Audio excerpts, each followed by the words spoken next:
ஒரு விவசாயி விதைக்கிறதுக்காக வயல்வெளி பக்கம் போகிறார். விதைகளை அள்ளி வீசினார். அப்போ என்ன ஆச்சுன்னா, சில விதைகள் பாதை ஓரத்தில் விழுந்தது, சில விதைகள் முள் செடிகள் மண்டி இருந்த புதருக்கு இடையில் விழுந்தது, சில விதைகள் நல்ல நிலத்தில் விழுந்தது. பாதை ஓரத்தில் விழுந்த விதை என்ன ஆச்சுன்னா, அதெல்லாம் பறவைகள் கண்ணில் போட்டுவிட்டுது. உடனே உட்காந்து கொத்தி தின்னுட்டு போட்டுது. அதிகமாக மண் இல்லாத பாறை பகுதியில் விழுந்த விதையெல்லாம் லேசாக வேர் விட்டு முளைக்க ஆரம்பிச்சிது. அதுக்கப்புறம் வேர் கீழேயும் ஆழமாக போக முடியல, மேலேயும் சூரிய வெப்பம் அதிகம் தாங்க முடியல, எல்லாம் காஞ்சி கருகி போட்டுது. புதர் பகுதியில் சில விதைகள் விழுந்தது இல்லையா, முள் செடிகள் காடாக மண்டி போயிருந்தது. அதனால் முளைச்சி வர்ற செடிக்கு நெருக்கடி அதிகமாக போட்டுது, சரியாக வளர முடியல, விளைச்சலும் சரியாக இல்லை. நல்ல நிலத்தில் விழுந்த விதைகள் மட்டும் நல்லா முளைச்சிது, நல்லா வளர்ந்தது, விளைச்சலும் பிரமாதமாக இருந்தது. இந்த கதையை சொல்லிவிட்டு கேட்க செவியுள்ளோர் கேட்கட்டும் அப்படிங்கிறார் இயேசு பெருமான். ஆமாம், இயேசு கடலில் நின்ற படகு ஒன்றில் உட்காந்துருக்கிறார். கடற்கரையில் ஏராளமான மக்கள் உட்காந்துருக்கிறாங்க. அந்த சமயத்தில் தான் இயேசு ஓமைகள் மூலமாக மக்களுக்கு பல உண்மைகளை சொல்லிகிட்டு இருக்கிறார். மக்கள் அந்த கதையை கேட்டுட்டு ஒன்றும் புரியாமல் முழிக்கிறாங்க. அதை கவனித்த இயேசு அந்த ஓமையை விளக்க ஆரம்பித்தார். இதில் அந்த விதைக்கிறவர் தான் இறைவன். அவருடைய வார்த்தைகளை விதைக்கிறார். அந்த வார்த்தைகளை கேட்கிற மக்கள் அந்த விழுந்த விதைகள் மாதிரி 4 வகையானவர்கள். சில பேர் பாதை ஓரத்தில் விழுந்த விதைகள் மாதிரி. இறைவன் வார்த்தைகளை அவங்க கேட்குறாங்க, ஆனால் தீய எண்ணங்கள் செய்கைகள் மூலமாக விதைக்கப்பட்ட வார்த்தைகள் அழிஞ்சு போடுது. இறைவன் வார்த்தைகளை கேட்ட உடனே மகிழ்ந்து போய் உடனே சில பேர் அதை ஏற்றுக்கிறாங்க. இவங்கெல்லாம் அந்த பாறை பகுதியில் விழுந்த விதைகள் மாதிரி. அதனால் இவங்கெல்லாம் வேறு இல்லாதவங்க, கொஞ்ச காலத்துக்கு இறை வார்த்தைகளுக்கு கீழ்ப்படிந்து நடப்பாங்க. அதனால் ஏதாவது இடைஞ்சல் ஏற்பட்டால் உடனே தடுமாறுவாங்க. தங்கள்கிட்ட இருக்கிற நல்ல பண்புகளை விட்டுட்டு பாவ வழிகளுக்கு போயிடுவாங்க. முள் செடிகளுக்கு இடையில் விழுந்த விதைகள் மாதிரி உள்ளவங்க யாருன்னா, இவங்களுக்கு உலக கவலை உண்டு, செல்வத்தின் மீது மயக்கம் உடையவர்கள். உலக ஆசைகள் இவங்களுக்குள்ளே பூந்துடுறதுனால அங்கே இருக்கிற நல்ல பண்புகள் மறைஞ்சு போயிடுது. அதனால் அவங்களும் உபயோகம் இல்லாதவங்களாக ஆயிடுறாங்க. நல்ல மனிதர்கள் நல்ல நிலத்தில் விழுந்த விதைகளுக்கு ஒப்பானவர்கள். இவங்க இறை வார்த்தையை கேட்குறாங்க, அதை ஏற்றுக்கிறாங்க, அவங்களும் நல்லபடியாக வாழுறாங்க, அடுத்தவங்களுக்கும் உபயோகமாக இருப்பாங்க. இதுதான் இயேசு சொன்ன விளக்கம். நல்ல வார்த்தைகளை கேளுங்கள், நல்ல வார்த்தைகளை ஏற்றுக்கொள்ளுங்கள், அடுத்தவங்களுக்கு உபயோகமாக இருங்க. இதுதான் பெரியவங்கள்லாம் நமக்கு சொல்லுகிற உபதேசம். ஒரு அப்பா தன்னுடைய மகனுக்கு உபதேசம் பண்ணார். இதை பாருப்பா, நல்ல வார்த்தைகளை கேட்கணும், எப்போதுமே மகன் அப்பா பேச்சை கேட்குறது நல்லது அப்படின்னாராம். நீ ஏதாவது ஒரு தப்பு பண்ணால் என் தலையில் ஒரு முடி நரைச்சி வெள்ளையாக போடும்பா, நீ செய்கிற ஒவ்வொரு தப்புக்கும் என் தலையில் ஒவ்வொரு முடி வெள்ளையாயிடும் அப்படின்னாராம். பையன் யோசித்தான், அப்பா இப்போ தான் எனக்கு புரியுது, தாத்தாவோட தலைமுடி பூராவும் வெள்ளையாக இருக்கிறதுக்கு என்ன காரணங்கிறது எனக்கு இப்போ தான் புரியுது அப்படின்னானா. ஒரு ஊரில் ஒரு ராஜா இருந்தார். அவர் ஒரு பூனை வளர்த்தார். ரொம்ப செல்லமாக அவர் அந்த பூனையை வளர்த்தார். அவர் என்ன பண்ணுவார் தெரியுமா, இரவு நேரத்தில் அந்த பூனையோட தலையில் ஒரு விளக்கை வச்சுருவார். அந்த பூனை ரொம்ப ஜாக்கிரதையாக அந்த விளக்கு கீழே விழுந்துடாமல் பார்த்துக்கும். தலையை ஆட்டாமல் ரொம்ப நிதானமாக ராஜா பின்னாடி நடந்து போய்கிட்டே இருக்கும். அந்த விளக்கு வெளிச்சத்தில் எல்லா வேலைகளையும் செஞ்சுருவார். கையில் ஒரு விளக்கை தனியாக எடுத்துகிட்டு போக வேண்டிய அவசியமே இல்லை. விளக்கை தூக்கிட்டு போகிற வேலையை அந்த பூனை பார்த்துக்கும். அதனால் ராஜாவுக்கு அந்த பூனை மேலே ரொம்ப பிரியம். மந்திரிகளையெல்லாம் கூப்பிட்டு அவங்கக்கிட்ட சொல்லுவார், பார்த்தீங்களா இந்த பூனை எவ்வளவு விசுவாசமாக நடக்குது, என் பேரில் எவ்வளவு மரியாதை பார்த்தீங்களா அதுக்கு அப்படிம்பார். இதை கேட்டுவிட்டு அங்கேருந்த அமைச்சர்களில் ஒருத்தர் சொன்னார், மன்னா நீங்கள் சொல்கிறது சரிதான், இருந்தாலும் இந்த பூனையோட விசுவாசத்தை நாம் கொஞ்சம் சோதித்து பார்க்க வேண்டியிருக்கு அப்படின்னாராம். சரி, உங்கள் ஆசையை ஏன் கெடுக்கணும், நல்லா சோதித்து பாருங்கள் அப்படின்னு சொல்லிவிட்டார் ராஜா. உடனே அந்த அமைச்சர் என்ன பண்ணார் தெரியுமா, எங்கேயோ புறப்பட்டு போனார். ஒரு 5-6 எலிகளை பிடிச்சிக்கிட்டு வந்தார். அரண்மனையில் ராஜா ஏதோ வேலை பார்த்துக்கிட்டு இருக்கிறாரு. பக்கத்தில் அந்த பூனை ரொம்ப பணிவாக நின்றுக்கிட்டு இருக்குது. அது தலையில் விளக்கு எரிஞ்சிக்கிட்டு இருக்கு. அமைச்சர் தான் பிடிச்சிக்கிட்டு வந்த எலிகளை அந்த பூனை பார்வையில் படுறது மாதிரி எதிரில் விட்டார். அந்த எலிகள்லாம் அங்கேயும் இங்கேயும் ஓட ஆரம்பிச்சிது. அதை பார்த்தது பூனை, அவ்வளவுதான். தலையில் இருக்கிற விளக்கை பற்றியும் கவலைப்படலை, ராஜாவை பற்றியும் கவலைப்படலை. ஒரே பாய்ச்சலாக பாஞ்சு எலிகளை துரத்த ஆரம்பிச்சுட்டுது. தலையில் இருந்த விளக்கு எங்கேயோ போய் விழுந்தது, அணைஞ்சு போச்சு. இருட்டில் ராஜா தடுமாற ஆரம்பிச்சுட்டார். இந்த சமயத்தில் அந்த அமைச்சர் மறுபடியும் விளக்க ஏற்றினார். வெளிச்சம் வந்தது. அதுக்கப்புறம் அந்த அமைச்சர் பேசினார். அரசே, பூனையோட விசுவாசத்தை பார்த்தீங்களா? எலி அது கண்ணில் படுற வரைக்கும் தான் விசுவாசமாக இருந்தது. அது மாதிரி எலியை பார்த்ததும் எல்லாத்தையும் விட்டுட்டு அதை துரத்த ஆரம்பிச்சுட்டு பார்த்தீங்களா? தான் அந்த பூனையை பற்றி நினச்சது தப்புங்கிறது அதுக்கப்புறம் தான் அந்த ராஜாவுக்கு புரிஞ்சுதான். சரி, இப்போ எதுக்கு இந்த கதையெல்லாம் அப்படிங்கிறீங்களா? இந்த பூனை மாதிரி தான் நம்ம மனசும். மனசை எவ்வளவு தான் பயிற்சி கொடுத்து பக்குவமாக வச்சுருந்தாலும் பார்க்குறதுக்கு பரமசாது மாதிரி தான் இருக்கும். பார்க்க வேண்டியதை பார்த்துட்டுதுன்னா பாஞ்சிரும். இந்த பூனை மாதிரி புலன் இன்ப பொருள்கள் கிட்டாத வரைக்கும் மனம் அடங்கி இருக்கிறது மாதிரி தான் தெரியும். கொஞ்சம் வாய்ப்பு கிடைச்சாலும் அது குதிக்க ஆரம்பிச்சிடும், தப்பு பண்ண ஆரம்பிச்சிடும். பெரிய பெரிய முனிவர்கள் வாழ்க்கையில் நடந்த வீழ்ச்சி இதை தான் நிரூபிக்குது. புலன்களின் ஆற்றல் அதிகம். அதனால் மனக்கட்டுப்பாடு பயிற்சிகளில் ரொம்ப எச்சரிக்கையாக இருக்கணுங்கிறார் சுவாமி சிவானந்தர். மது பழக்கத்தையே விட்டுவிட்டேன்னு உறுதியாக இருப்பான். கடை கண்ணில் பட்டுவிட்டதுன்னா கால் அவனை கேட்காமலே இழுத்துக்கிட்டு உள்ளே போயிடும். இதுதான் மனசுங்கிறது. அதுதான் அந்த ராஜா வளர்த்த பூனை. நம்மால் ஒருத்தன் அந்த ராஜா பூனை தலையில் விளக்க வச்சது மாதிரி இவன் தன்னுடைய தலையிலேயே ஒரு விளக்கை ஏற்றி வச்சுக்கிட்டு என்னத்தையோ தேட ஆரம்பித்தான். தேடிக்கிட்டு இருக்கிறான். தலையை ஆட்டாமல் நிதானமாக நடந்து ரொம்ப நேரமாக தேடிகிட்டு இருக்கிறான். அந்த சமயம் அங்கே வந்த ஒருத்தர், என்னத்தை தேடுறீங்கன்னு கேட்டார். அதுதான் மறந்து போச்சு அப்படின்னு இழுத்தான். சரி, கொஞ்சம் இப்படி உட்காருங்க, ஞாபகம் வந்ததும் தேட ஆரம்பிக்கலாம் அப்படின்னார் அவர். இவன் கொஞ்ச நேரம் உட்காந்து யோசித்தான். அப்புறம் திடீர்னு எழுந்திரிச்சான். ஞாபகம் வந்துட்டுதுன்னா. என்னன்னு கேட்டார். எங்கள் வீட்டில் இருந்த விளக்கை எங்கே வச்சேன்னு தெரியல, அதை தான் தேடிக்கிட்டு இருக்கிறேன், ஏற்றி வைக்கலாம்னு பார்க்குறேன் அப்படின்னா. ஒரு ராஜா இருந்தார். நாடு பூராவும் நிறைய மரங்களை நட்டு வளர்க்கணுங்கிறது அவரோட ஆசை. தானே அதுக்கு முன்மாதிரியாக இருக்கணும்னு நினச்சார். அரண்மனையை சுற்றி மரங்களை நட்டு வளர்த்தார். இதை பார்த்துட்டு ஜனங்களும் அவங்கவுங்க வீட்டை சுற்றி மரக்கன்றுகளை நட்டு வளர்த்தாங்க. கொஞ்ச காலத்தில் ஊர் பூரா பசுமையாக மாறிச்சு. எல்லாருக்கும் சந்தோஷமாக இருந்தது. இது ஒரு பக்கம் இருக்கட்டும். இப்போ நான் சொல்ல போகிற கதை வேறு. அதாவது, அந்த ராஜா ஒரு நாள் தன்னுடைய அரண்மனையை சுற்றி இருக்கிற விதவிதமான மரங்களை எல்லாம் போய் பார்த்தார். எப்படி இருக்கிறீங்க அப்படின்னு ஒவ்வொரு மரத்துக்கிட்டையும் விசாரித்தாராம். எந்த மரமும் சந்தோஷமாக இருக்கிறதா தெரியல. அதுக்கும் மனசில் ஒரு குறை. முதல்ல ஆலமரத்துக்கிட்ட போனார். அது சொல்லிச்சு, மண்ணா, நான் நல்லா பெருசாக வளர்ந்துருக்கிறேன், அடர்த்தியாக இருக்கிறேன், கிளையெல்லாம் 4 பக்கமும் நல்லா படர்ந்து தான் இருக்குது, இருந்தாலும் எந்த பிரயோஜனமும் இருக்கிறதா தெரியல. எனக்கு என்னுடைய பழம்லாம் ரொம்ப சின்னதாக இருக்குது, என் கண்ணுக்கு சரியாக புலப்பட மாட்டேங்குது. நான் இருக்கிற சைஸுக்கு என்னுடைய கிளையில் இருக்கிற பழம்லாம் எவ்வளோ பெருசாக இருக்கணும், அது இத்தினூண்டு இருக்கிறது எனக்கு பெரிய அவமானமாக இருக்குது. இப்படி இங்கே நின்றுக்கிட்டு இருக்கிறதே ரொம்ப கூச்சமாக இருக்குது. ஒரு நல்ல புயல் வந்ததுன்னா பேசாமல் சாஞ்சு விடலாமான்னு பார்க்குறேன் அப்படின்னு புலம்புது ஆலமரம். சரி, இருக்கட்டும்னு நினச்சிக்கிட்டு ராஜா அடுத்தபடியாக ஒரு அத்தி மரத்துக்கிட்ட போனார். அதுவும் புலம்ப ஆரம்பிச்சுட்டுது. நான் கூட பெரிய மரம் தான், இல்லை இலையெல்லாம் அழகாக தான் இருக்குது, பழம் அழகாக இருக்குது, இருந்தாலும் உள்ள விஷயம் இல்லையே, அத்தி பழத்தை புட்டு பார்த்தா அத்தனையும் சொத்தை அப்படின்னு பழமொழியே உண்டாயிட்டுதே, இப்படி ஒரு கெட்ட பேரோடு நான் இருக்கணுமா அப்படின்னு புலம்புது அது. சரி, இது இருக்கட்டும் அப்படின்னு சொல்லி அடுத்தபடியாக வேப்ப மரத்துக்கிட்ட போனார். அது தன்னுடைய வேதனையை வெளியிட்டது. எனக்கு எவ்வளவோ மருத்துவ குணங்கள்லாம் இருக்கிறதா சொல்லிக்கிறாங்க, இருந்தாலும் என்ன பிரயோஜனம், என்னுடைய பழத்தை மனிதர்கள் யாரும் விரும்பி சாப்பிட்றது இல்லையே அப்படின்னுது. ராஜா அடுத்தாப்புல இருந்த ஒரு பனை மரத்துக்கிட்ட போனார். நான் நல்லா உயரமாக தான் வளர்ந்துருக்கிறேன், மற்ற மரங்கள்லாம் என்னை அண்ணாந்து தான் பார்க்கணும், இருந்தாலும் என்கிட்ட நிழலுக்காக யாரும் ஒதுங்கிறது இல்லையே அப்படின்னுது. என்ன இது, எல்லா மரமும் இப்படி திருப்தி இல்லாமல் இருந்துக்கிட்டு இருக்குதே அப்படின்னு நினச்சிக்கிட்டே ராஜா அடுத்தபடியாக அங்கே இருந்த ஒரு பைன் மரத்துக்கிட்ட போனார்.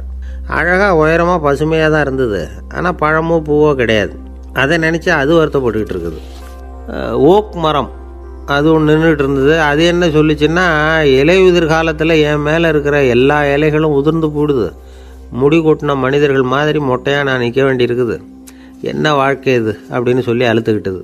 சரி, புளிய மரம் என்ன சொல்லுது பார்ப்போம்னு அதுக்கிட்ட போனால், என்னுடைய நிழலில் யாருமே தங்க மாட்டாங்க, உடம்புக்கு சூடுன்னு ஒதுங்கி போயிடுவாங்க, அடிமரத்தை பார்த்திங்கன்னா பட்டையெல்லாம் உறிஞ்சி பார்க்குறதுக்கே கேவலமாக இருப்பேன் அப்படின்னுது அது. முருங்கை மரம் என்ன சொல்லிச்சு தெரியுமா, என்னுடைய இலை காயெல்லாம் சாப்பிட்றவங்களுக்கு சத்து கொடுக்கறது வாசம்தான், ஆனால் என் உடம்புல சத்தே கிடையாது, கொஞ்சம் வேகமாக காற்று அடிச்சதுன்னா முறிஞ்சி விழுந்துடுறேன், என்ன வாழ்க்கை இது அப்படின்னு சொல்லி அது வருத்தப்பட்டது. ராஜா யோசனை பண்ணார். என்ன இது, மரங்கள் பூமியின் வரங்கள்னு சொல்கிறோம், மழை பெய்யறதுக்கு அதுதான் காரணம், பூமி செழிப்பாக இருக்கிறதுக்கும் அதுதான் காரணம், வீடு கட்டுறதுக்கு மரம், நாற்காலி செய்ய உபயோகப்படுத்துறதுக்கும் அதுதான் உபயோகப்படுது. மனுஷனுக்கு வேண்டிய ஆகாரங்களையும் கொடுக்குது. இப்படிலாம் இருந்தும் எல்லா மரமும் நிம்மதி இல்லாமல் இருந்துக்கிட்டு இருக்குதே அப்படின்னு நினச்சார். அப்போது அங்கே இருந்த ஒரு மகிழ மரம் அவர் கண்ணில் பட்டுது. அந்த மரம் மட்டும் கொஞ்சம் நிம்மதியாக மகிழ்ச்சியாக இருக்கிறது மாதிரி தெரிஞ்சுது. உடனே ராஜா அதுக்கிட்ட போனார். உனக்கு மனசில் எதுவும் குறை இல்லையான்னு கேட்டார். இல்லை, நான் சந்தோஷமாக தான் இருக்கேன்னு அந்த மகிழ மரம். அப்படியான்னு ஆச்சரியமாக கேட்டார் ராஜா. ஆமாம் மன்னா, இந்த இடத்துல நீங்கள் ஒரு முருங்கை மரத்தையோ வேப்ப மரத்தையோ கூட நட்டிருக்கலாம். ஆனால் இந்த இடத்துல நடுறதுக்கு என்ன தேர்ந்தெடுத்துருக்குறீங்க, அதுவே எனக்கு பெருமை, அதுவே எனக்கு திருப்தி அப்படின்னு தான் மகிழ மரம்.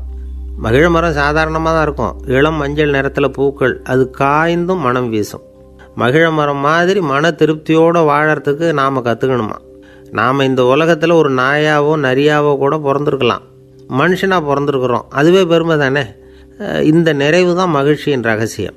ஒரு பையன் அப்பா கிட்ட போய், அப்பா, நீங்கள் இந்த உலகத்தில் ஒரு மனுஷனாக பிறந்தது என்னோட அதிர்ஷ்டம் நானா. ஏண்டா அப்படி சொல்கிறேன்னு இருக்கார் அப்பா. நீங்கள் ஒரு கரடியாக பிறந்திருந்தா இந்நேரம் நானும் ஒரு கரடி குட்டியாக தானே இருந்திருப்பேன் அப்படின்னு நானா பையன். இந்த உலகத்தில் நாம் நல்லபடியாக இருக்கணும்னா அதுக்கு முக்கியமாக தேவைப்படுறது 2. ஒன்று செல்வம், இன்னொன்று அறிவு. சரி, இது 2ல் சிறந்தது எது அப்படின்னு ஒரு கேள்வி கேட்டால் என்ன பதில் சொல்கிறது? இதே கேள்வியை ஹஸ்ரத் அலி அவர்கள்கிட்ட கேட்டாங்களாம். அவர் ஒரு பெரிய அறிஞர். கேள்வி கேட்டவங்களும் சாதாரண ஆட்கள் இல்லை, இவங்களும் அறிஞர்கள். ஒரு நாள் ஹஸ்ரத் அலி அவர்கள்கிட்ட 10 அறிஞர்கள் வந்தாங்களாம். ஐயா, நாங்கள் 10 பேரும் உங்ககிட்ட ஒரே கேள்வியை தான் கேட்க வந்திருக்கிறோம். ஆனால் எங்கள் 10 பேருக்கும் நீங்கள் தனித்தனியாக பதில் சொல்ல முடியுமா அப்படின்னு கேட்டிருக்காங்க. அதாவது அவங்க ஒரே கேள்விக்கு இவர்கிட்ட இருந்து 10 விதமான பதில் எதிர்பார்க்குறாங்க. சரி கேளுங்க, என்ன கேள்வி அப்படின்னார் அவர். அப்போ தான் அவங்க கேட்டாங்களாம், செல்வம், அறிவு, இது 2ல் சிறந்தது எது?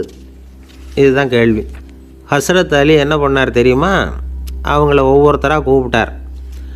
ஒவ்வொரு விதமான பதிலை சொல்லி அனுப்புனார். முதல்ல ஒருத்தரை கூப்பிட்டார். சொன்னார், அறிவுங்கிறது தீர்க்கதரிசிகள், ஞானிகள், மகான்கள் இவங்களோட பரம்பரை சொத்து. ஆனால் செல்வங்கிறது கொடுங்கோலரின் ஆயுதம். அதனால் அறிவு தான் சிறந்தது அப்படின்னார்.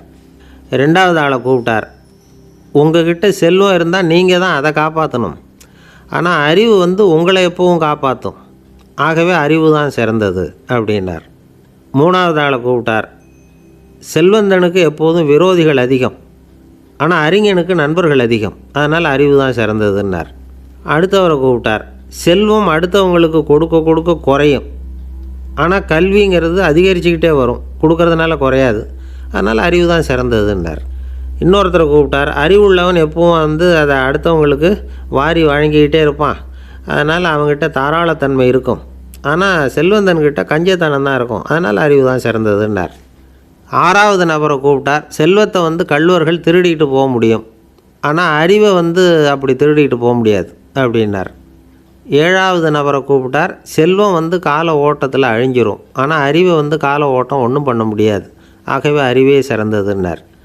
8வது ஆளை கூப்பிட்டு சொன்னார், செல்வத்துக்கு எப்பவும் எல்லை உண்டு, நிறை உண்டு, அளவு உண்டு, கணக்கு உண்டு. ஆனால் அறிவுக்கு அப்படிப்பட்ட எல்லை எதுவும் கிடையாது. அதனால் அதுதான் சிறந்ததுன்னார். அடுத்தவனை கூப்பிட்டார்.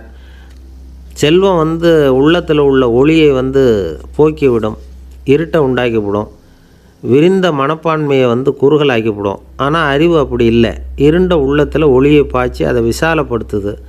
அதுதான் சிறந்ததுன்னார். கடைசியாக 10வது நபரை கூப்பிட்டார். செல்வம் மனசில் செருக்கை உண்டாக்குது, ஆணவத்தை ஏற்படுத்துது. அதனால் நானே கடவுள்னு நினைக்கிற அளவுக்கு மனுஷனை தாழ்த்தி விடுது. ஆனால் அறிவு பணிவையும் பண்பாட்டையும் வளர்க்குது. அதனால் அறிவு தான் சிறந்ததுன்னார். ஆக இப்படி 10 பேருக்கும் 10 விதமாக பதில் சொன்னது மூலமாக ஹஸ்ரத் அலி அவர்கள் அறிவு தான் செல்வத்தை விட சிறந்தது அப்படிங்கிறதுக்கு 10 காரணங்களை சுட்டி காட்டியிருக்கார். அந்த அறிஞர் 10 பேர் கேட்ட ஒரே கேள்விக்கு 10 பதில் சொன்னார். நமக்கு வேண்டிய ஒருத்தர் 10 பேர் கேட்ட கேள்விக்கு ஒரே பதில் சொல்லி சமாளித்தார். கேள்வி என்ன தெரியுமா? என்கிட்ட வாங்கின கடனை எப்போயா திருப்பி கொடுக்க போகிற? இதுதான் அந்த 10 பேரும் கேட்ட ஒரே கேள்வி. இந்த மாதம் 26ஆம் தேதி தந்துடுறேன் அப்படிங்கிற ஒரே பதில் சொல்லி அவ்வளவு பேரையும் இவர் அனுப்பி வச்சுட்டாராம். எல்லாரும் போனதுக்கப்புறம் இவரை தனியாக கூப்பிட்டு கேட்டிருக்கிறாங்க. அது என்ன சார் கணக்கு, 26ஆம் தேதி அன்றைக்கி என்ன அதிசயம் நடக்க போகுது அப்படின்னு கேட்டிருக்காங்க. அதிசயம் அன்னைக்கு இல்லை, அதுக்கு நாளே நடக்க போகுதுன்னாராம். விவரமாக சொல்லுங்கன்றிருக்காங்க. வேறு ஒன்றும் இல்லைங்க, 26ஆம் தேதி தானே எல்லாரையும் வர சொல்லியிருக்கிறேன், அதுக்கு நாளே நான் புறப்பட்டு தலைமறைவாயிட போகிறேன் அப்படின்னாராம் ரொம்ப பெருமையாக. துருக்மேனியாவில் அஷ்காபாத் அப்படின்னு ஒரு நகரத்தில் ஒரு புவியியல் விஞ்ஞானி இருந்தார். அவர் ஒரு நாய்க்குட்டி வளர்த்தார். ஒரு நாள் முன்னிரவு நேரம் ஒரு மேஜைக்கு முன்னாடி உட்காந்து அந்த விஞ்ஞானி ஏதோ கணக்கு போட்டுக்கிட்டு இருக்கிறார். அவருக்கு ஒரு சின்ன பெண் குழந்தை, அது தொட்டிலில் தூங்கிட்டு இருக்குது. அந்த நாய்க்குட்டியும் ஒரு மூலையில் படுத்து அது பாட்டுக்கு தூங்கிட்டு இருந்தது. ஒரே அமைதி. அந்த நேரத்தில் திடீர்னு அந்த நாய்க்குட்டி துள்ளி எழுந்திரிச்சிது. நேராக குழந்தைகிட்ட ஓடிச்சு. அந்த குழந்தைய அது போட்டிருந்த ட்ரெஸ்ஸோடு சேர்த்து கவ்வி தூக்கிக்கிட்டு வாசல் பக்கம் ஓடிச்சு. நாய்க்குட்டி குழந்தைய கவ்வி தூக்க முடியுமாங்கிற சந்தேகம் உங்களுக்கு இல்லையா? நீங்கள் நம்ம ஊர் நாய்க்குட்டியவே பார்த்து பழக்கப்பட்டிருக்கீங்க, அதனால் நம்புறதுக்கு சிரமமாக இருக்கும். அந்த ஊர்லெலாம் அது ரொம்ப ஸ்ட்ராங்காக இருக்கும், ஒரு ஏதோ கண்ணுக்குட்டி மாதிரி இருக்கும். விஞ்ஞானி அதை பார்த்துட்டார். உடனே அந்த நாய்க்கு வெறி பிடிச்சிட்டுதுன்னு முடிவு பண்ணிவிட்டு தன்னோட கை துப்பாக்கி எடுத்துக்கிட்டு ஓடி வந்தார். அவர் வெளியில் நாய்க்குட்டி எங்கே அப்படின்னு பார்த்து தேடுறார். அந்த நேரத்தில் அந்த வீடு இடிஞ்சு விழுது. காரணம் பூமி அதிர்ச்சி. இப்படி பூமி அதிர்ச்சி உண்டாக போகுதுங்கிறது அந்த நாய்க்குட்டிக்கு முன்னாடியே தெரிஞ்சு போச்சு. அதுதான் குழந்தைய தூக்கிட்டு வெளியில் ஓடி வந்திருக்குது. அது மூலமாக அந்த குடும்பத்தையே காப்பாற்றிருக்குது அந்த நாய்க்குட்டி. இந்த சம்பவம் நடக்கிறதுக்கு 3 நாளைக்கு முன்னாடியே சில பிராணிகளுக்கு இப்படி நடக்க போகுதுங்கிறது தெரிஞ்சிருக்குதான். ஆமாம், அந்த நகரத்தில் 3 நாளைக்கு முன்னாடியே பாம்பு, பல்லி இதெல்லாம் அது தங்கியிருந்த வலையை விட்டு வெளியில் ஓடி வந்துட்டுது. அதே மாதிரி அங்கே இருந்த புறாவெல்லாம் பறந்து போயிடுச்சான். இதே மாதிரி யுகோஸ்லோவியாவில் கூட ஒரு நகரம், அங்கே ஒரு நாள் ராத்திரி ஒரு மிருக காட்சி சாலையில் திடீர்னு ஒரு பெரிய கலவரம், கூச்சல், குழப்பம். அங்கே இருந்த கழுதை, புலி, யானை, பறவை எல்லாம் கண்ணாபின்னான்னு கத்த ஆரம்பிச்சுட்டுது. நீர் யானை அதுக்குன்னு போடப்பட்டிருந்த தடுப்பையே தாண்டி குதித்து வெளியில் வந்துட்டு தான். மறுநாள் தான் எல்லாருக்கும் விஷயம் புரிஞ்சுது. அடுத்த நாள் காலையில் அங்கே பூமி அதிர்ச்சி உண்டாயிட்டுது. இப்போ பாருங்கள், அதாவது மனுஷனை போய் தீர்க்க தரிசி அது இதுன்னு சொல்லிகிட்டு இருக்கிறோம். இவனை விட அது பரவாயில்லைன்னு தோணுது. அதாவது மிருகங்கள் ஒன்று நடக்க போகுதுங்கிறத முன்னாடியே புரிஞ்சுக்குதே. சரி, இதெல்லாம் எப்படி அது முன்கூட்டி புரிஞ்சுக்குது? அதுதான் படைப்பு ரகசியம். அதை கண்டுபிடிக்கிறதுக்கு தான் மனுஷன் ஆராய்ச்சி பண்ணிகிட்டு இருக்கிறான். விஞ்ஞானிகளோட ஆராய்ச்சியெல்லாம் ஒரு பக்கம் இருக்கட்டும், வீட்டுக்குள்ளேயே சில ஆராய்ச்சி பண்ணி பாருங்களேன். இப்போ சில யோசனை சொல்லி அதை சோதனை பண்ணி பாருங்க அப்படின்னு ஒருத்தர் சொன்னாராம். அதாவது இப்போ மழை வருமா வராதா அப்படின்னு தெரிஞ்சுக்கணுமா, உடனே ஒரு பூனைக்குட்டி பின்னாடியே மெதுவாக போய் அது என்ன செய்யுதுன்னு கவனித்து பார்க்கணும்.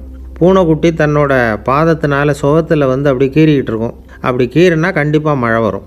சில சமயம் பூனைக்குட்டி அப்படி மல்லாந்து படுத்துக்கிட்டு பாதத்தை உயர தூக்கும், அப்படியும் இப்படியும் புரளும். இப்படி செஞ்சதுன்னா அன்னைக்கும் மழை இருக்காது. அதனால் முன்னாடி இருந்தது மழை வர்றதுக்கு அறிகுறி, இது மழை இல்லைங்கிறதுக்கு அறிகுறி. பறவைகள், பிராணிகள் இதுகளோட நடவடிக்கைகளை பார்த்துட்டு அதையெல்லாம் அடிப்படையாக வச்சு தான் காலநிலையை கண்டுபிடிக்கிற கருவிகளை கண்டுபிடிச்சிருக்கிறாங்க. வாத்து இருக்குல்ல, சில சமயம் தன்னோட அழகை தன்னோட இறகுகளில் அப்படியே புதைச்சிக்கும். அப்படி செஞ்சால் குளிர்காலம் வரப்போகுதுன்னு அர்த்தம். பருவநிலை குளிராக மாறப்போகுதுங்கிறதுக்கு இதுதான் அறிகுறி. சிட்டுக்குருவி இருக்குதுல்ல, அதெல்லாம் புழுதியில் உழுந்து புரளும், சிறகுகளை படபடன்னு அடிச்சுக்கும். அப்படி செஞ்சால் மழை வரப்போகுதுன்னு அர்த்தம். ஒன்று மட்டும் நாம் நல்லா தெரிஞ்சுக்கணும், இயற்கையின் சீற்றம்னு சொல்கிறோம் இல்லையா, இயற்கை ஏன் நம்ம மேலே கோவப்படுது? இயற்கையை நாம் அனுசரித்து போகிறதில்ல, அதனால் கோவப்படுது. காடுகளை அழிக்கப்படாது, விலங்குகளை கொல்லக்கூடாது, இயற்கை ஏற்படுத்தி வச்சுருக்கிற சமநிலையை கெடுக்கக்கூடாது. அதை புரிஞ்சுக்கிட்டு வாழ்ந்தோம்னா பூமியும் நடுங்காது, நாமளும் நடுங்க வேண்டிய அவசியம் இருக்காது. ஒருத்தர் இருந்தார், சாராய கடைக்கு போனாராம், நிறைய சாப்பிட்டார். அப்புறம் சொன்னார், இது ரொம்ப அற்புதமான சரக்கு போல் இருக்குது, உள்ளே போன உடனே இந்த பூமியே நடுங்கிறது மாதிரி இருக்குது எனக்கு அப்படின்னாராம். இதுக்கு கடைக்காரர் சொல்லியிருக்கார், நீங்கள் சாப்பிட்டது வெறும் பச்சை தண்ணி தாங்க, இப்போ ஏற்பட்டிருக்கிறது நிஜம் பூமி அதிர்ச்சி அப்படின்னாராம். ஒரு ஊரில் ஒரு ராஜா இருந்தார். அந்த ராஜாவுக்கு ஒரு மந்திரி. ராஜா ரொம்ப நியாயமானவர், நேர்மையானவர், கண்டிப்பானவர். தப்பு செய்கிறது யாராக இருந்தாலும் தண்டனை கொடுப்பார். வேண்டியவங்களுக்கு ஒரு நியாயம், வேண்டாதவங்களுக்கு ஒரு நியாயங்கிறதெல்லாம் அவர்கிட்ட கிடையாது. ஒரு சமயம் அரசவையில் அந்த அமைச்சரே விதிமுறைகளுக்கு புறம்பாக ஏதோ நடந்துக்கிட்டு இருக்கார். மன்னருக்கு கோபம் வந்துட்டுது. உடனே அந்த அமைச்சரை கிட்டத்தில் கூப்பிட்டு அவர் கன்னத்தில் ஓங்கி ஒரு அறை கொடுத்துட்டாராம். உடனே அந்த அமைச்சர் என்ன பண்ணார் தெரியுமா, நேராக போனார், அங்கே நின்றுக்கிட்டு இருந்த இன்னொருத்தர் கன்னத்தில் ஓங்கி அரைஞ்சார். அறை வாங்கினவர் திகைச்சு போயிட்டார். இவர் ஏன் நம்மளை அரைகிறார் அப்படின்னு யோசனை பண்ணார். மன்னரும் திகைச்சு போயிட்டார். நாம் இவர் அரைஞ்சா அதுக்காக இவர் போய் இன்னொருத்தர் அரையணுமா அப்படின்னு யோசனை பண்ணார். இவருக்கு என்ன பைத்தியமானு கூட நினைக்க ஆரம்பிச்சிட்டார். ஆனால் என்ன ஆச்சுன்னா, அப்புறம் அமைச்சர் அவர் கவனிச்சிக்கிட்டு இருந்தாரா, அவர் இன்னொருத்தர் அரைஞ்சார் இல்லையா, அந்த அறை வாங்கின ஆசாமியை பார்த்து கத்திக்கிட்டு இருந்தார். யார்? அமைச்சர். ஏப்பா என்கிட்ட அறையை வாங்கிக்கிட்டு இப்படி விவரம் இல்லாமல் நின்றுட்டு இருக்கிறிய, நான் உனக்கு கொடுத்ததை நீ வேறு யாருக்கிட்டையாவது கொடுத்துரு அப்படின்னார். உடனே அந்த ஆள் பார்த்தான், தனக்கு அடுத்தபடியாக நின்றுக்கிட்டு இருந்தவனை ஓங்கி ஒரு அறை அரைஞ்சான். அவன் கண்ணத்தை தடவிட்டே யோசனை பண்ணான். இது ஏதோ புரிஞ்சுக்கிட்ட மாதிரி அடுத்தாப்பில் நின்றுக்கிட்டு இருந்தவனை அரைஞ்சான். இப்படி இந்த அறை மாறி மாறி போய்கிட்டே இருக்குது. ஊர் பூரா பிரயாணம் பண்ண ஆரம்பிச்சுட்டுது. அன்றைக்கி ராத்திரி அந்த ராஜா படுக்கிறதுக்காக போனார். அந்த நேரம் பார்த்து அவர் கன்னத்தில் பலார்னு ஒரு அறை விழுந்தது. நம்மளே அரையிறது யார் அப்படின்னு அதிர்ச்சியோட மன்னர் திரும்பி பார்க்குறாரு. அரைஞ்சது அவரோட மனைவி. என்னாச்சு உனக்குன்னு கத்துனார் ராஜா. உங்களுக்கு தெரியாதா, ஊர் பூரா ஒருத்தர் மாற்றி ஒருத்தர் மூலமாக இந்த அறை பிரயாணம் பண்ணிட்டு வருது அப்படின்னாங்க அந்த அம்மா. அப்படின்னா ஆரம்பித்த இடத்துக்கே வந்துட்டுதா அப்படின்னாராம் மன்னர். என்ன சொல்கிறீங்கன்னு கேட்டிருக்காங்க. இவர் விவரத்தை சொன்னாராம். அப்படின்னா நீங்கள் ஆரம்பித்து வச்ச இந்த விளையாட்டை நான் முடிச்சு வச்சுட்டேன் அப்படின்னாங்களாம் அந்த அம்மா. மறுநாள் காலை மறுபடியும் அரசவை கூடிச்சு அந்த அமைச்சர் மன்னரை பார்த்து கேட்டார், என்ன மகாராஜா, என்கிட்ட கொடுத்ததை திருப்பி வாங்கிட்டீங்களா அப்படின்னாராம். இப்படி நடக்கும்னு நான் எதிர்பார்க்கவே இல்லைன்னார் மன்னர். ஆனால் நான் எதிர்பார்த்தேன். அது எங்கே போயிட போகுது, ஊர் பூரா சுற்றி கடைசியில் உங்ககிட்ட தான் சேரும் அப்படிங்கிறது எனக்கு தெரியும் அப்படின்னார் அமைச்சர். இந்த கதை வேடிக்கையாக இருந்தால் கூட இதில் உள்ள கருத்து முக்கியமானது. இந்த உலகத்தில் பல கருத்துக்கள் இப்படி தான் மாறி மாறி சுற்றி வந்துக்கிட்டே இருக்குது. நம்மால் ஒருத்தன் தன்னுடைய நண்பன் ஒருத்தனை கடத்தரில் பார்த்தான். உடனே ஓடி போய் பலார்னு ஒரு அறை கொடுத்தானான். அவன் கண்ணத்தை தடவிட்டு ஏன்டா என்ன அரைஞ்சேன்னு கேட்டிருக்கான். நீ ஏன்டா என்னை முட்டாள்னு என் மனைவிட்ட போய் சொன்னேன் அப்படின்ட்டுருக்கான் அவன். உன்னை ஒரு முட்டாள்னு சொன்னதுக்காகவா நீ என்ன அரைஞ்ச அப்படின்னு கேட்டிருக்கான் இவன். டேய், நான் அதுக்காக அறையலப்பா, அது ஒரு பெரிய ரகசியம். நான் முட்டாளுங்கிறது அந்த ரகசியத்தை நீ ஏன் எங்கள் வீட்டில் போய் சொன்னேன், அதுக்காக தான் அரைஞ்சேன் அப்படின்னு நான் அவன். பக்தின்னு சொல்கிறோம் இல்லையா, அது 3 வகைப்படும் அப்படிங்கிறார் ஒரு பெரியவர். அது என்ன 3 வகைன்னா, தெய்வ பக்தி, அடியார்கள் பக்தி, குரு பக்தி. அடியார் பக்தியை விட தெய்வ பக்தியை விட குரு பக்தி தான் ரொம்பவும் சிறந்ததுங்கிறார் அவர். தெய்வத்துக்கிட்ட செஞ்ச பாவம் குருநாதர்கிட்ட தீர்ந்துருமா, குருநாதர்கிட்ட செஞ்ச பாவம் தெய்வத்துக்கிட்ட போனாலும் தீராதான். இப்படி பெரியவங்கள்லாம் சொல்லி வச்சுருக்கிறாங்க. ஒரு காடு, அங்கே அயோத தௌமியர் அப்படின்னு ஒரு தபோதனர். அவர் பல மாணவர்களை ஒன்றா சேர்த்து ஒரு குருகுலம் நடத்திக்கிட்டு இருக்கிறார். பல தரப்பட்டவங்க பல திறப்பட்டவங்க மாணவர்கள் அதில் சேர்ந்து படிச்சுக்கிட்டு இருக்கிறாங்க. பாஞ்சால ராஜகுமாரன் ஒருத்தனும் அந்த குருகுலத்தில் சேர்ந்து படிச்சுக்கிட்டு இருக்கிறான். அவன் பேர் ஆருணி. பெரிய இடத்து புள்ள, இருந்தாலும் படுப்பில் ரொம்ப கெட்டிக்காரனாக இருந்தான். அவன் தான் அங்கே முதல் மாணவன். ஒரு நாள் குருநாதர் அந்த அரசகுமாரனை கூப்பிட்டார். நம்ம குருகுலத்துக்கு சொந்தமான வயலில் தண்ணீர் பெருகி வெள்ளம் பயிரை அழிக்குதான், அதனால் நீ போய் மடையை அடைச்சிட்டு வந்துடும் அப்படின்னார். அந்த அரசகுமாரன் உடனே புறப்பட்டான். குருநாதர் சொல்லிட்டார்ல, உடனே புறப்பட்டான். நான் பெரிய இடத்து பிள்ளையாச்சே, ராஜகுமாரனாச்சே, ரொம்ப செல்வாக்கூட வளர்ந்தவனாச்சே, நான் போய் வயலில் இறங்கி வேலை செய்கிறதா அப்படின்னுலாம் அவன் நினைக்கல. குருநாதர் கட்டளையை நிறைவேற்ற வேண்டியது நம்ம கடமை அப்படின்னு நினச்சான். உடனே ஒரு மண்வெட்டியை தூக்கி தோளில் வச்சுக்கிட்டு புறப்பட்டு போயிட்டான். வயலுக்கு போனான். பார்த்தான், தண்ணி கரையை உடச்சிக்கிட்டு வயலுக்குள்ளே ஏகமாக பாஞ்சிக்கிட்டு இருக்குது. இவன் மண்வெட்டியால் களிமண்ணை புல்லோடு சேர்த்து புல் பற்ற மாதிரி வெட்டி வெட்டி போட்டான். இருந்தாலும் மடையை அடைக்க முடியல. தண்ணி அதை மீறி வந்துக்கிட்டே இருக்குது. தண்ணி வேகமாக வயலுக்குள்ளே போய்கிட்டே இருக்குது. போடுற பத்தையெல்லாம் கரைஞ்சி கரைஞ்சி போயிட்டுருக்கு. இருந்தாலும் இவன் தன்னுடைய முயற்சியை கைவிடலை. வெட்டி வெட்டி போட்டுக்கிட்டே இருக்கிறான். காலையில் அங்கே போனவன் சாயந்தரம் வரைக்கும் இப்படி செஞ்சுக்கிட்டு இருக்கிறான். உடம்பும் மனசும் ரொம்பவும் சோர்ந்து போச்சு.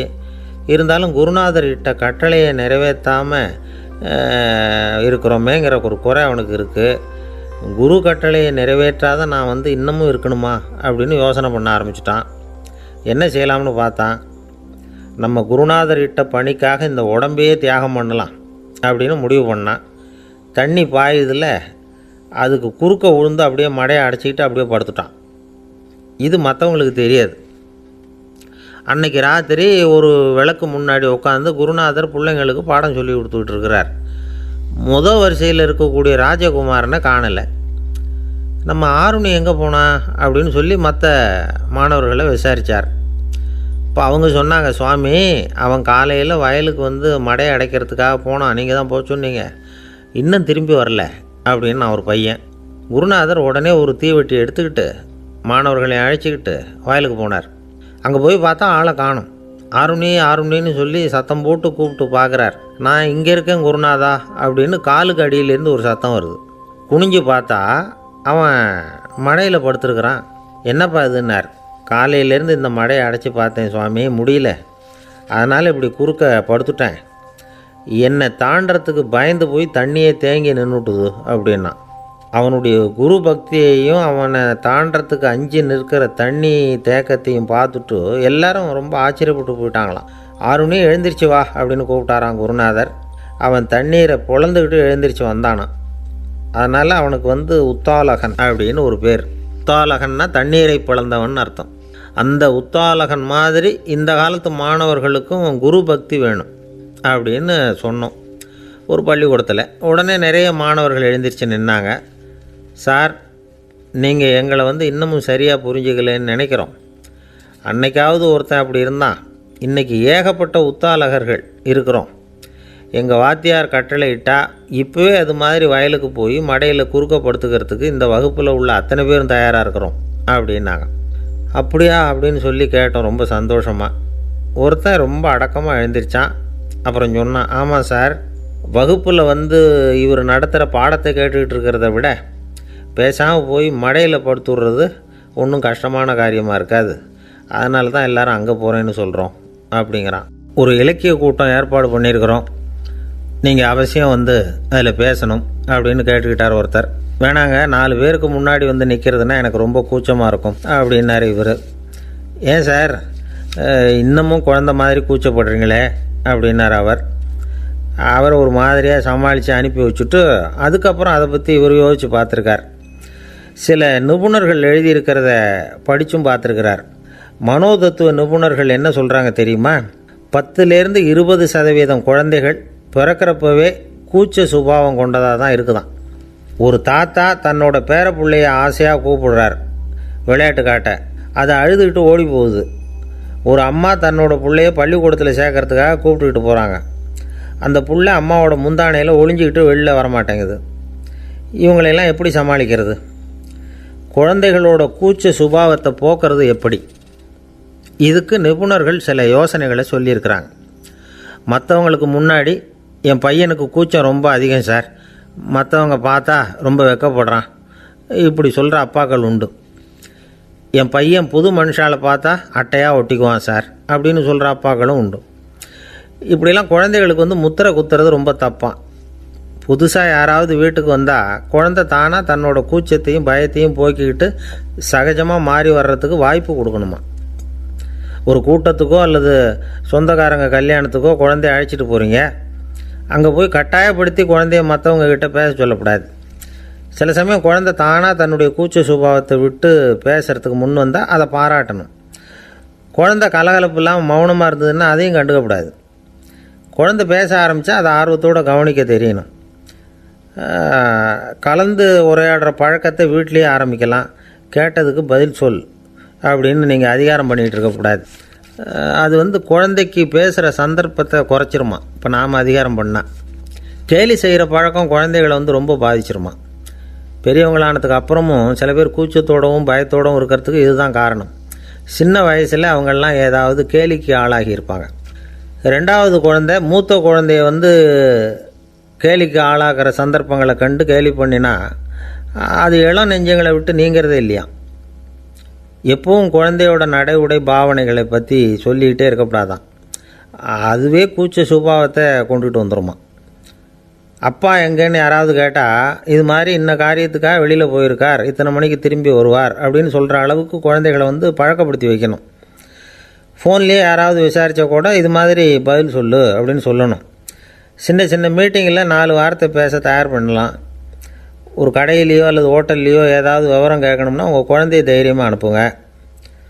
குழந்தைகள் பணிவாகவும் பொறுமையாகவும் விவரம் கேட்குறப்போ கூச்ச சுபாவம் தானாக போயிடும். சின்ன வயசுலேயே இப்படிலாம் பழக்கப்படுத்தினா தான் வருங்காலத்தில் தைரியமாக இந்த சமுதாயத்தில் வாழ முடியும்.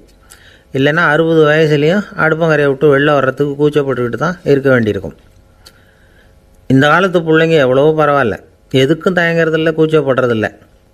ஒரு அம்மா அடுப்பங்கரையிலேருந்து சத்தம் போட்டாங்க, டேய் ராமு, தயவு பண்ணி அந்த டிவியை நிறுத்துறா, அந்த பெண்ணோட குரல் மகா மோசம், அடுப்பங்கரையில் இருக்கிற என்னாலேயே அதை சகிச்சிக்க முடியல அப்படின்னாங்களாம். உடனே பையன் கொஞ்சம் கூட தயங்காமல் பதில் சொல்கிறான், அம்மா, இந்த குரல் டிவியிலேருந்து வரல, எதிர்த்த விட்டு மாமி தான் இங்கே வந்திருக்கிறாங்க, அவங்க தான் இப்போ என்னோட பேசிக்கிட்டு இருக்கிறாங்க அப்படின்னு நானும். ஐயா, உங்கள் பேரை தொடர்ந்து தினம் கேட்டுக்கிட்டு இருக்கிறேன் அப்படின்னார் ஒருத்தர். தொடர்ந்து கேட்குறீங்களே, உங்களுக்கு காது வலிக்கலையா அப்படின்னு கேட்டோம்.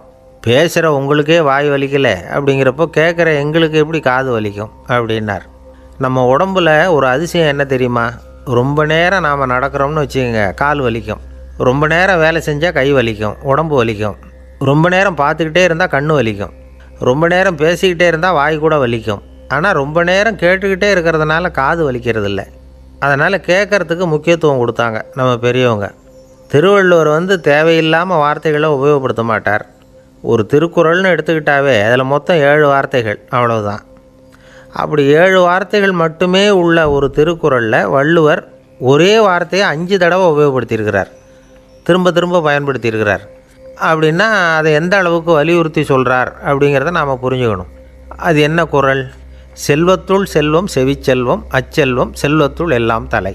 செவிச்செல்வம்ங்கிறது அவ்வளவு முக்கியமானது. கற்றலின் கேட்டல் நன்று. அதிகம் கேட்கணுங்கிறதுக்காகத்தான் எவ்வளவு கேட்டாலும் காது வலிக்கிறதில்ல. குறைச்சலாக பேசணும், அதிகமாக கேட்கணும். இன்னொரு விஷயம் கவனிங்க, நம்ம உடம்பில் கண்ணுக்கு மூடி இருக்குது, எதையாவது நாம் பார்க்க விரும்பலைன்னா உடனே கண்ணை மூடிக்கலாம். நம்ம வாய்க்கு மூடி இருக்குது, பேச விருப்பம் இல்லையா, வாயை மூடிக்கலாம். மூக்குக்கு கூட மூடிக்கிற வசதி இருக்குது, எதையாவது முகர விருப்பம் இல்லையா, மூச்சை அடக்கிக்கலாம். ஆனால் பாருங்கள், காதுக்கு மூடி கிடையாது, அதை கையால் தான் மூட முடியும். யார் என்ன சொன்னாலும் அது நல்லதோ கெட்டதோ காதில் விழுந்துக்கிட்டு தான் இருக்கும். அறிவு தான் நல்ல விஷயங்களை எடுத்துக்கிட்டு கெட்ட விஷயங்களை விட்டுடணும். நல்ல கருத்துக்கள் நம்ம காதில் நிறைய விழுந்துக்கிட்டே இருக்கணும். அதை கேட்டு நாம் நல்லபடியாக வாழணுங்கிறது தான் படைப்பின் விருப்பம். ஆன்மீகவாதிகள் கூட ஒன்று சொல்லுவாங்க, அதாவது ஆன்மீக பாதையில் நீங்கள் முன்னேறணும்னா முதல்ல சிரவணம் செய்யணும்பாங்க. அதாவது பெரியவங்க சொல்கிற நல்ல கருத்துக்களை கேட்கணும் அப்படின்னு அதுக்கு அர்த்தம். அதனால் யார் நல்ல கருத்துக்களை சொன்னாலும் அதை காது கொடுத்து கேளுங்க. இவ்வளவு கருத்துக்களையும் நம்ம நேயர் ஒருத்தர்கிட்ட சொல்லிகிட்டு இருந்தோம். அவரும் சரி சரின்னு தலையாடிக்கிட்டே இருந்தார். அப்புறம் சொன்னார், நீங்கள் சொல்கிறது சரிதான் சார், காதுக்கு மூடி இல்லைங்கிறது ரொம்ப சரி, அதனால தான் உங்கள் தகவல் கூட நாங்கள் விரும்புகிறோமோ இல்லையோ தினம் காதில் விழுந்துக்கிட்டு இருக்குது அப்படின்னார். எங்களுக்கு ரொம்ப பெருமையாக இருந்தது. அப்படியா அப்படின்னோம். ஆனாலும் என்ன மாதிரி சில பேர் நீங்கள் தகவல் சொல்கிற சமயத்தில் காதில் மூடி இல்லையேன்னு சொல்லி கவலைப்படுறதில்ல சார் அப்படின்னார். ஏன்னு கேட்டோம். காதை மூடுறதுக்கு தானே வசதி இல்லை, ரேடியோவை மூடுறதுக்கு வசதி இருக்குதுல்ல, அதனால் டக்குன்னு அதை மூடி வச்சுருவோம் அப்படின்னார்.